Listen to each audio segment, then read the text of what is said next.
Hello, ladies and gentlemen. My name is Kurt, and welcome back to Farlands or Bust. Woof? Pant pant. Okay, close enough. But welcome back to Farlands or Bust. This is episode 407 of Farlands or Bust. Oh, those are sheep. Those are sheep. They are not here to do us any harm. Although we are here to take their wool. But yeah, episode 407 of Farlands or Bust. Today is Friday, September 19th, 2014. As we continue west towards the Farlands here in Minecraft Beta 1.7.3. The reason we're playing in Minecraft Beta 1.7.3 is that it is the last version of Minecraft to contain the Farlands, the classic Farlands, I suppose I should say, the Farlands at which we are trying to reach. In Minecraft Beta 1.8, they introduced the new terrain generation, new biomes, like the jungles and other places like that, and the gigantic oceans. Oceans for days. And villages? I think also villages. That was the adventure update, technically, in preparation for the full 1.0 release, I suppose you could say, of Minecraft. So with that, unfortunately, and I think actually quite accidentally, the Farlands were fixed, as in removed. The Farlands themselves were kind of an accident, a bug, to begin with, at 12,500,000 blocks from spawn. But they were accidentally fixed, quote-unquote, in the adventure update. Dual floating blocks of sand, dual floating blocks of sand, you are both there. Aha, I don't know. But yeah, that's why we have not updated. We have not updated. And we continue to play in Beta 1.7.3, so this is your YouTube source of classic Minecraft beta terrain generation, exploration, and enjoyment. Perusal, if you will. We stop every now and again to enjoy the crazy, wacky cliffs and weird, strange floating islands that sometimes happen here in Farlands or Bust. But also, one of the bigger numbers and things we're doing here in Farlands or Bust is raising money for Child's Play charity. Over at farlandsorbust.com, there is a button that allows you to donate. Goes directly to Child's Play charity to help get toys, books, games to kids in hospitals around the world. And right now we are at $12,285 raised this season, Season 5 of Farlands or Bust, for Child's Play charity. I do appreciate everybody's continued support for that. And yeah. Let's keep on keeping on. I suppose a little bit of another catch me up, a recap. I got a question in the comments of the last video, and it's pretty much asked every single video, but I liked the way this was asked. Elias, sorry, asked in the comments, why do you like wiggle when you walk? Wiggle. That's great. It's always jittery, or the people think it's lag, or you know, the frames stutter. Careful, Wolfie. What the heck? Wiggle. Why do you wiggle when you walk? So I'm just imagining my player doing like a wiggly walk, like somebody who what's that old workout craze of the 90s? The speed walking. No, not speed walk. Power walking. That's it. Where you like really emphasize each step. Why do you wiggle when you walk? Wiggle. Well, thank you very much for asking that. It is because we are so far away from our spawn point, and it is kind of the whoa! Disaster on the high plains here. It's because we're so far from 0-0. Oh my. The positioning of your player when you press F3, which I'm not going to do, I don't do that very regularly, it's secrets! But when you press F3, you notice the X, Y, Z coordinates get larger and larger, and it's basically, it's complicated, but it's most commonly attributed to the floating point precision, in that as the number gets larger, there's only so much space for each number in that large number. See, I'm terrible at explaining this, and every time I attempt to explain it, somebody does much better in the comments and lets me know about it. And yeah, basically the decimal place moves over. And every time you do that, you'll lose a power of 10 of precision. So each block is a full number, and where I am located within the block is a decimal of that whole number. We're so far away that you notice the block selection, the black box that surrounds each block that you select so you can, like, interact with it, is off a whole pixel, a 16th, I suppose you could say, because there's 16 pixels on each with the default texture pack of Minecraft. So we're off a whole pixel here, a 16th of a block of precision we're off. So it's that causes, when we're walking, specifically at a diagonal like I'm doing right now, if we walk on a single axis, we're pretty safe. But when we work on a diagonal here, as we do very often, as we wander, we try to go west, but we wander, and you tend to accentuate that jitteriness. It's also common. You can notice that. Oh, well, that really was a terrible.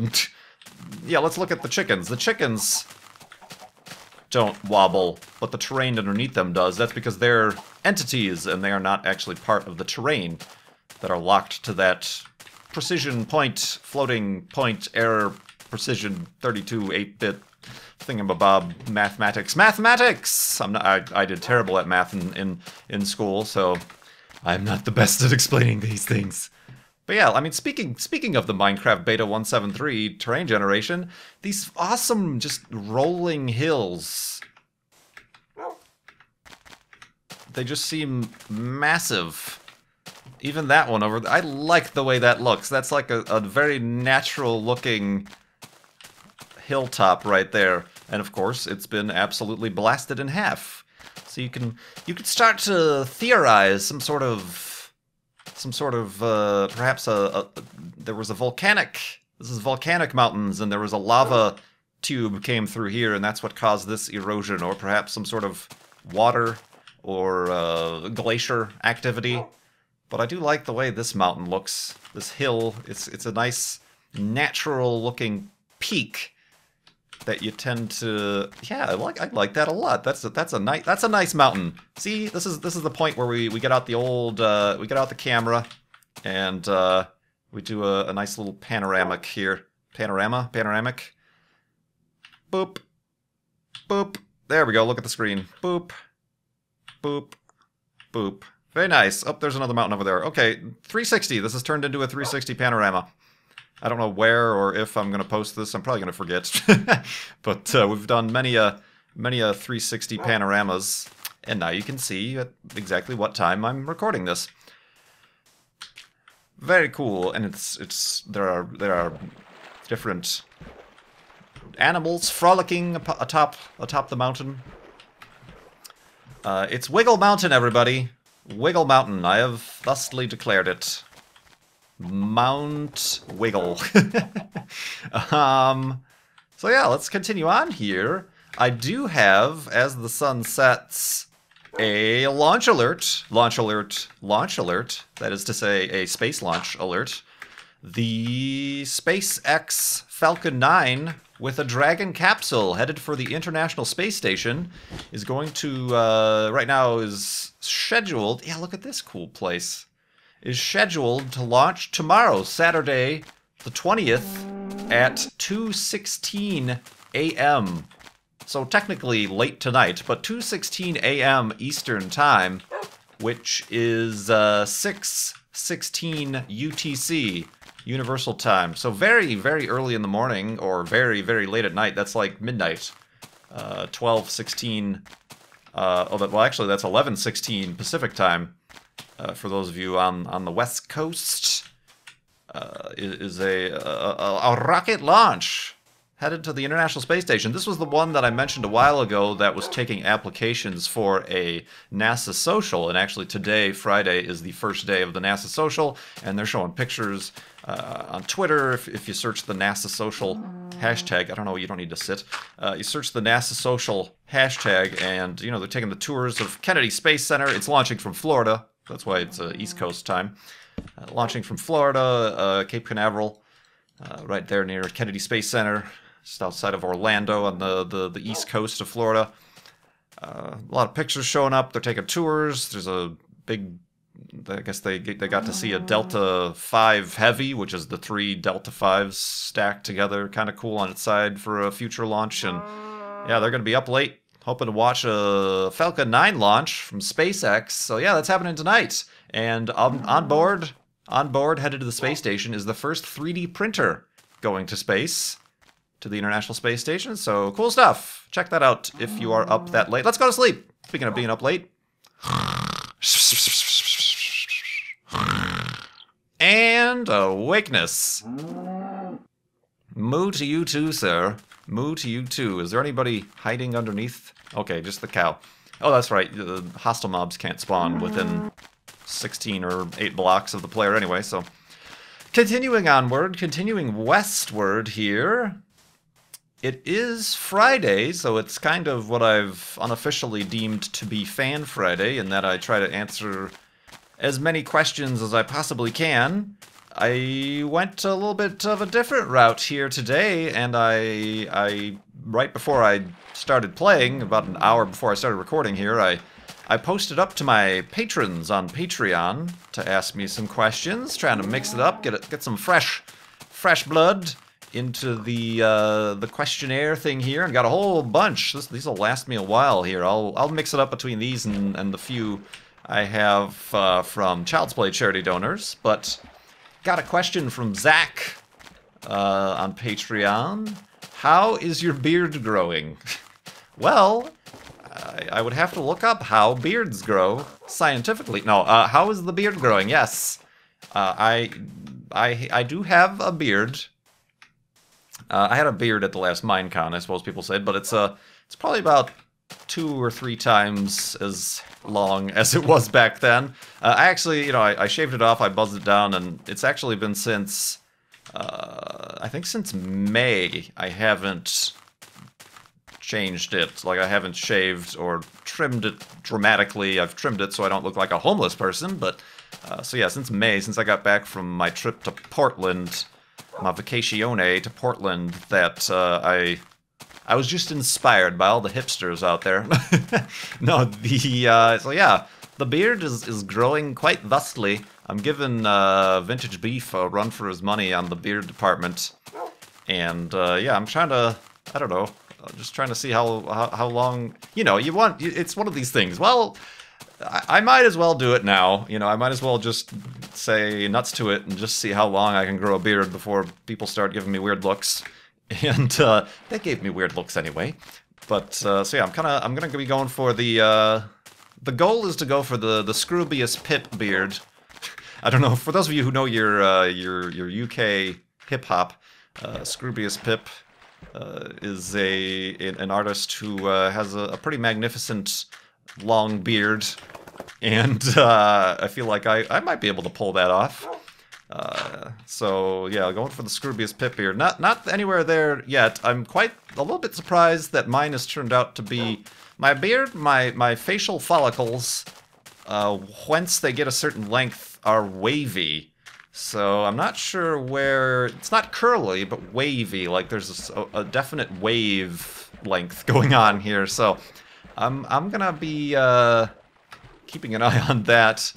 Like I noticed Beef's beard is rather straight. People made the on Reddit and things, they made the connection that his beard looks like from the movie 300, King Leonidas or whatever his name was, the Spartans. No, were they Spartan? Yeah, the Spartan beard.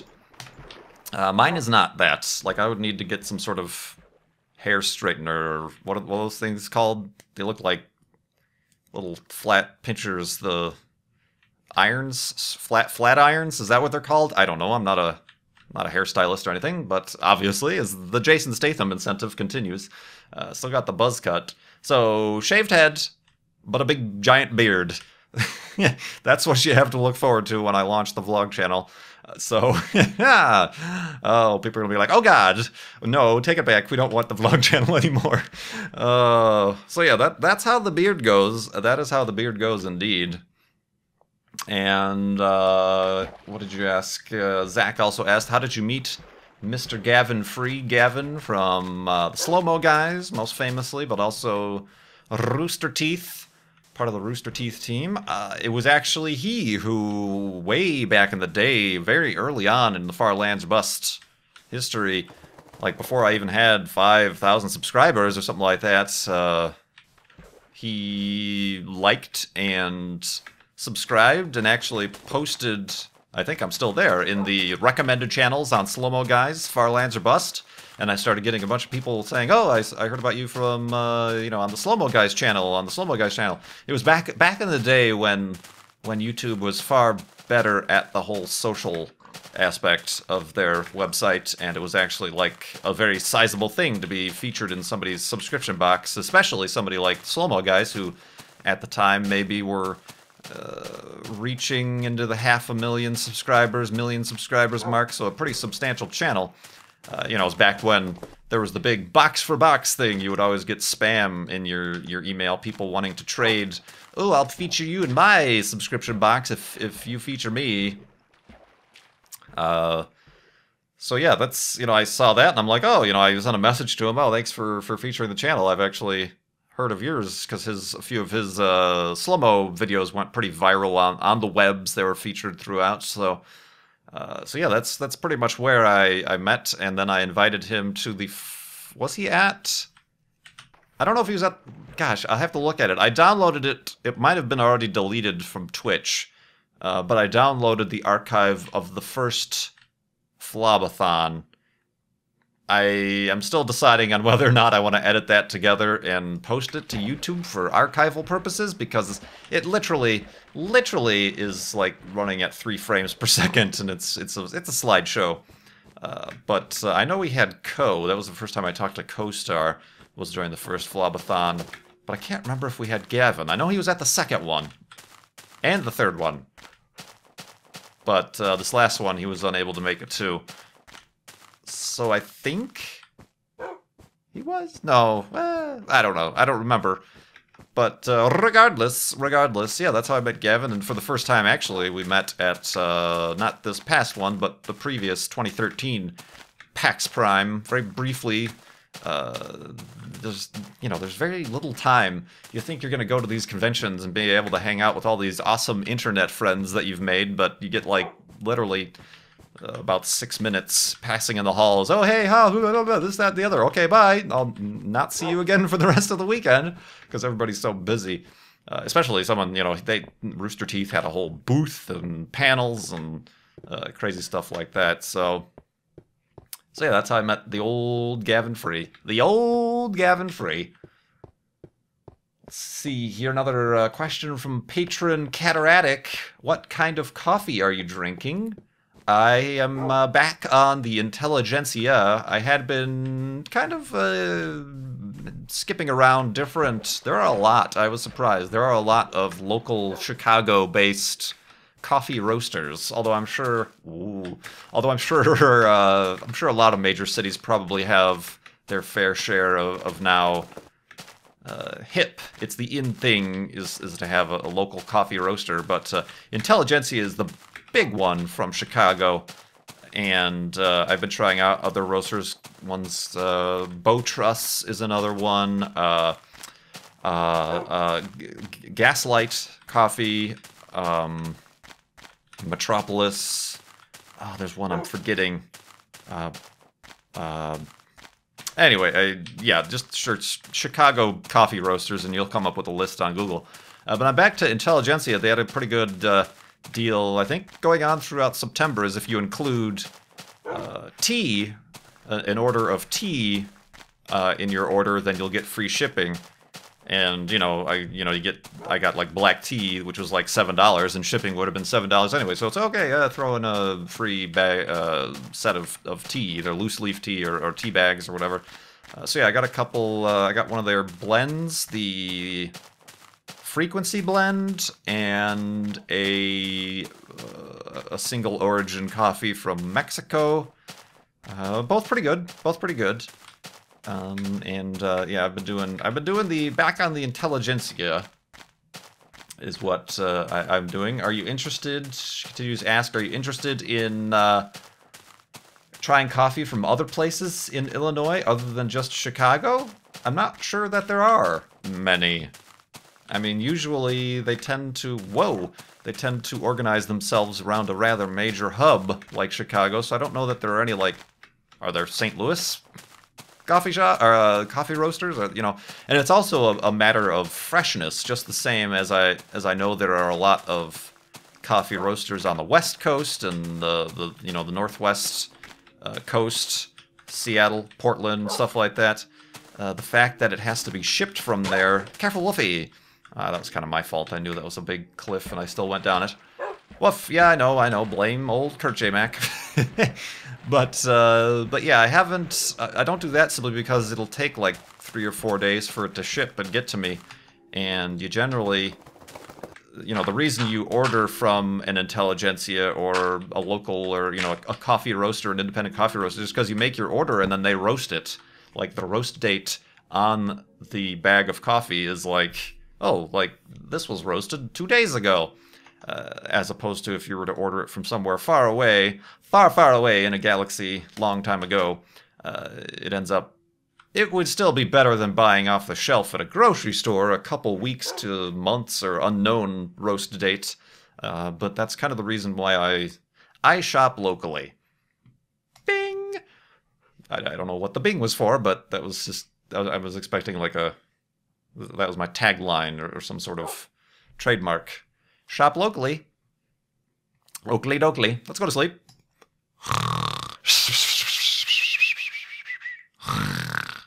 And continuing on this. Woof. Oh, you did take some damage there. Let's feed you some X-Bones. Woof. Using a lot of boats. Using a lot of boats in today's episode. Oh, you know what? Let's make a couple boats while we're at it. And then chop down this tree next to us to get more wood. People ask why don't I use my axe to take down my workbench? It's because in this version of the game, in Minecraft Beta 1.7.3, it took the same amount of time. There was no advantage to taking down your workbench with your axe. It takes the same amount of time to use your fist or any other item in your hand, and you save endurance on your axe. So that's why. One of those weird things, they didn't quite identify the workbench as a wood item, so it doesn't behave like wood. It just is a block that you can break regardless. So that is why science, iceberg right ahead, off the starboard bow, ye mateys, and forward to the port side. What? I got another question about coffee here from JS on Patreon. Do you like your coffee black, or do you prefer some kind of frappu, mochaccino, fancy Starbucks latte style coffee with whipped cream and the syrup from time to time and the jello pudding pops? Ooh, no, I like it black. I do not do the fancy pants mixed thingamajobs. Just your standard black coffee. I do put a little bit of sugar in my coffee, but no, I don't. That's the same reason I don't go to coffee shops either. I do all my own brewing. Watch where you going here, Kurt. And just black with a little bit of sugar, and that's how I drink my coffee. If I'm traveling and you get the hotel coffee, I'll probably put a little bit of creamer in it, just because the hotel coffee is pretty gross, and the creamer kind of cuts, it makes it a little bit smoother. Sometimes not. Sometimes it's just close your eyes and swig the coffee is all you got to do there. But ooh, hello. But yeah, I'm not a fan of those things. I used to, before I started actually drinking coffee, if I found myself at a coffee shop with friends or family or something like that, I would get a mocha latte, just because it was kind of like a hot chocolate with some coffee in it, is kind of how I rationalized that. But that was before I actually started drinking coffee and caring about such things as those, so... Indeed, I would recommend it as well that you drink coffee black, because it is far more healthy for you. There's not a ton of that milk or sugar or whip stuff. You know, that can get up into the hundreds of calories if you're looking at... Ooh, hey guy, how you doing? Fine? Alright, see you later. So yeah, that's what I would recommend. It would almost, technically, if I didn't put sugar in it, it would pretty much be 0 calories, because it's just... water. Basically is 90% water and some coffee residue, coffee infusion. Woof.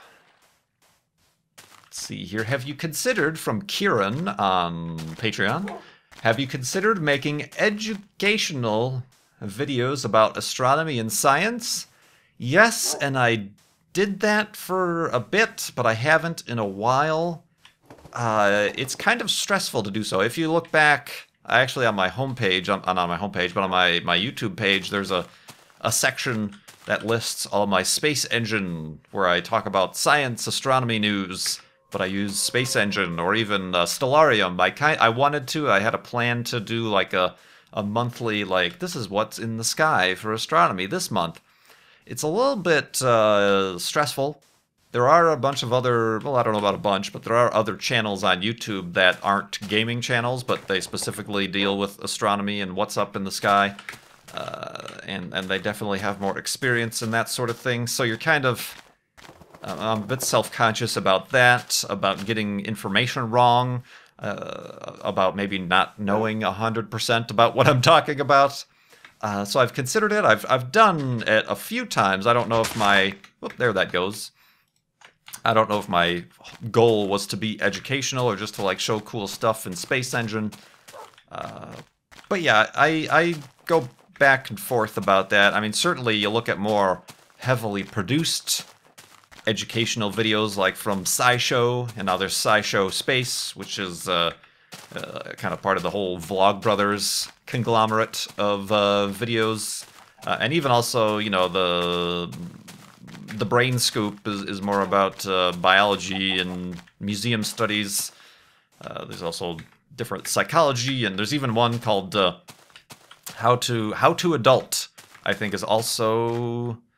I think it's kind of one of those that has been promoted and is kind of part of the Vlogbrothers educational realm of channels, where they talk about, like, how to buy a house, or find a place to rent, or balance a checkbook, or apply for a job, or do this, that, or the other, you know. So How to Adult is kind of an interesting educational channel. Woof! So yeah, I go back and forth, and I haven't done one in a while. Simply because I end up talking a lot about space stuff and science news here in Far Lands or Busts. But I might bring that back, maybe. Whoa. It's just water, Kurt. You'll be alright. See, Wolfie just dove right in. So yeah, maybe. I've considered it. I've done it a little bit, but I also, just like I've tried and failed and have stopped and don't want to do, like, tutorial videos in games like Kerbal Space Program, or this is how you do this in this game. I'm not the most confident, I think, and you really have to be confident in the data or the information you're sharing for that sort of stuff. But I sprinkle little tidbits and scientific facts here and there in my various videos every now and again. Sprinkle, sprinkle.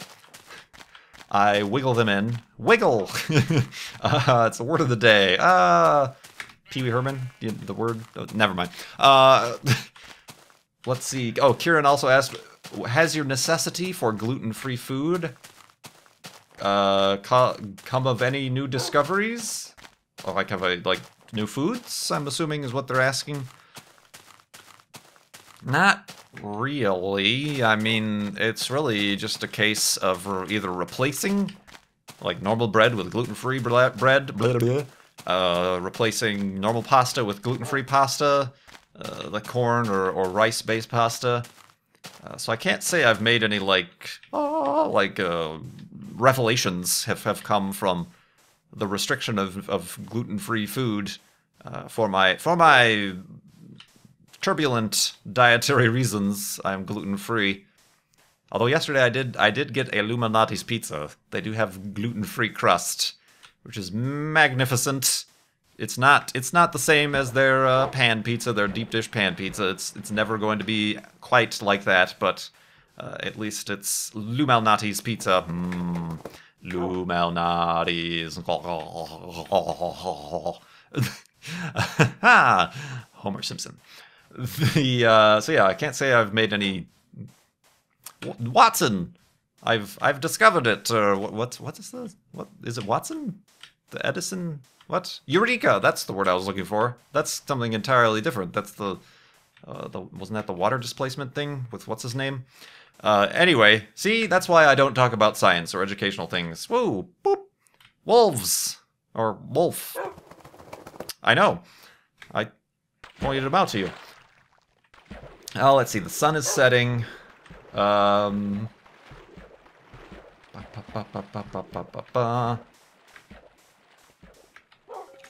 Ooh. It's probably a skeleton spawner somewhere down there. Or just a dark area. Let's continue on. Let us be out of this dangerous place. Graydon asks, what is the single most amazing thing you've learned about space? Well, there's so many amazing things that it's hard to pick one. But today, just today, on Twitter, I saw somebody tweet a picture of New Horizons when it flew by Jupiter, took pictures of Jupiter, and they discovered in those pictures, that in the clouds of Jupiter there are waves. Like ocean-looking waves. I mean, it's certainly a dense atmosphere, but that's kind of a cool thing that I'd learned. You know, what's the most amazing thing I've learned today in astronomy?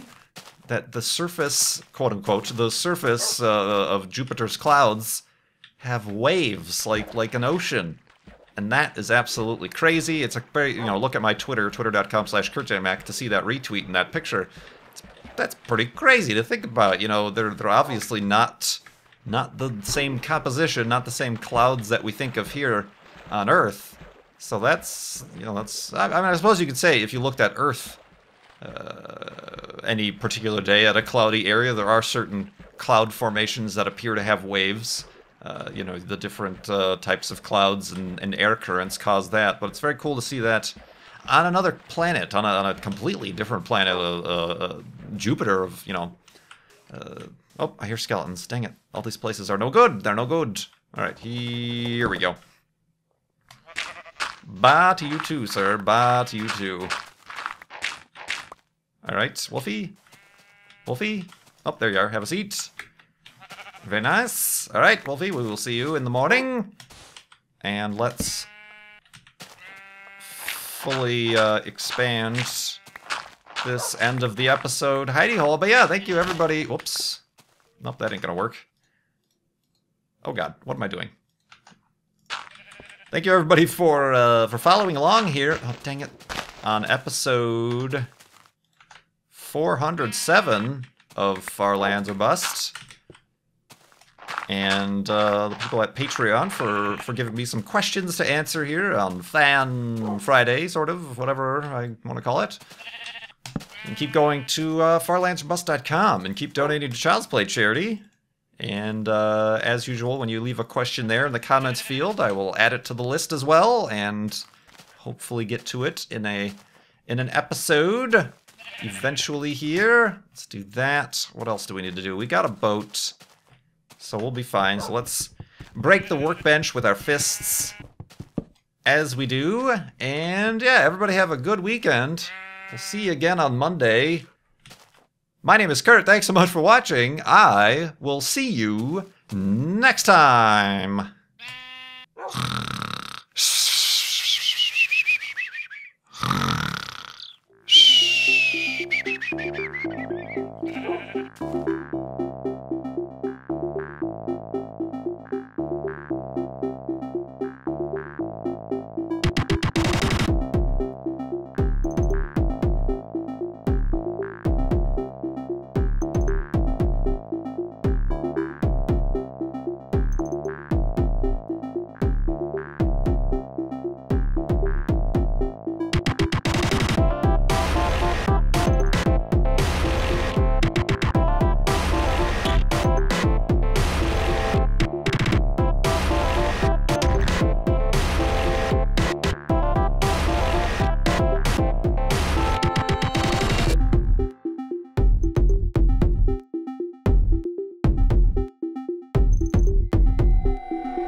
Frappu, mochaccino, fancy Starbucks latte style coffee with whipped cream and the syrup from time to time and the jello pudding pops.